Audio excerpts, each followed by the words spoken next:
সম্প্রতি একের পর এক ইস্যুতে অবনতি হচ্ছে বাংলাদেশ ভারত সম্পর্কের। এমন পরিস্থিতির মধ্যেই সামাজিক যোগাযোগ মাধ্যমে ছড়িয়ে পড়েছে ট্যাঙ্কের বহরের একটি ছবি, যেখানে দাবি করা হচ্ছে বাংলাদেশের ট্যাঙ্কের বহর এগিয়ে যাচ্ছে ভারতীয় সীমান্তের দিকে। আয়রনক্ল্যাড নামে একটি এক্স অ্যাকাউন্টে গত ৩০ নভেম্বর ট্যাঙ্কের বহরের একটি ছবি প্রকাশ করে দাবি করা হয় বিপুল সংখ্যক বাংলাদেশি ট্যাঙ্ক ভারতীয় সীমান্তের দিকে যেতে দেখা গেছে। একই দিন PSYWA ব্যুরো নামে একটি এক্স অ্যাকাউন্টে দাবি করা হয় পাকিস্তান থেকে হাজার হাজার আর্টিলারি শেল এবং গোলাবারুদ সংগ্রহ করে ভারতীয় সীমান্তর কাছে ট্যাঙ্ক ও সাঁজোয়া যান মোতায়েন করেছে বাংলাদেশ সেনাবাহিনী। আরও বেশ কিছু সোশ্যাল মিডিয়া অ্যাকাউন্ট থেকে একই দাবি করা হয়েছে, তবে এই দাবিগুলো সঠিক নয় বলে নিশ্চিত করেছে তথ্য যাচাইকারী প্রতিষ্ঠান ফ্যাক্ট ওয়াচ। এদিকে যেকোনো সন্ত্রাসী হামলা প্রতিহত করতে বাংলাদেশ ভারত সীমান্ত এলাকায় উচ্চ সতর্কতা জারি করেছে বর্ডার গার্ড বাংলাদেশ BGB।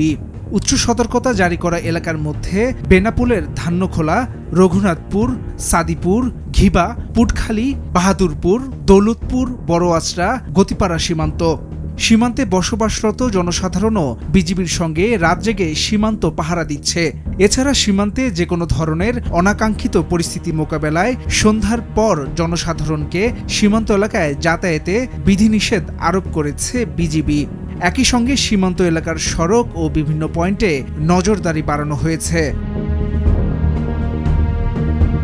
বৃহস্পতিবার যশোর ৪৯ বিজিবি ব্যাটালিয়নের অধিনায়ক লেফটেন্যান্ট কর্নেল সাইফুল্লাহ সিদ্দিকী উচ্চ সতর্কতা জারির বিষয়টি নিশ্চিত করেন। তিনি বলেন, বিজিবি সদর দপ্তরের পক্ষ থেকে ইতোমধ্যে যে নির্দেশনা দেওয়া হয়েছে তারই প্রেক্ষিতে সকল ইউনিটকে বার্তা দেওয়া হয়েছে। সম্প্রতি চট্টগ্রামের নিউ মার্কেট এলাকায় জাতীয় পতাকা অবমাননার অভিযোগে রাষ্ট্রদ্রোহের এক মামলায় গত ২৬ নভেম্বর জামিন নাকচ করে চিন্ময় কৃষ্ণ দাসকে কারাগারে পাঠানোর আদেশ দেন চট্টগ্রামের ৬ষ্ঠ মহানগর হাকিম আদালত। সেদিন তার অনুসারীদের সঙ্গে পুলিশের দফায় দফায় সংঘর্ষ হয়। বিক্ষুব্ধ অনুসারীরা পুলিশ ও সেনাবাহিনী সাংবাদিকদের অন্তত ২০টি গাড়ি ভাঙচুর করেন।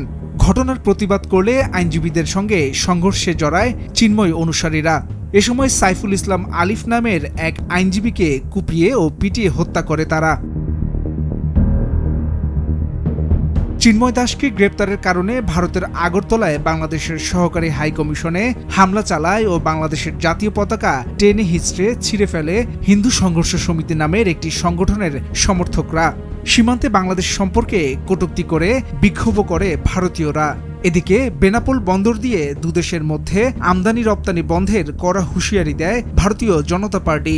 সম্প্রতি তাদের একটি সমাবেশ থেকে এ হুঁশিয়ারি দেয়া হয়, যদিও আমদানি রপ্তানি এখনো স্বাভাবিক রয়েছে। ছাত্র জনতার অভ্যুত্থানের মুখে শেখ হাসিনা দেশ ছেড়ে ভারতে আশ্রয় নেয়ার পর থেকে অস্বাভাবিক অবস্থার মধ্য দিয়ে যাচ্ছে ঢাকা দিল্লির সম্পর্ক। সবশেষ ইসকনের বহিষ্কৃত নেতা চিন্ময় কৃষ্ণ দাস গ্রেপ্তারের জেরে বাংলাদেশকে নিয়ে অতিরঞ্জিত খবরের সয়লাভ হয় ভারতীয় মিডিয়াগুলো।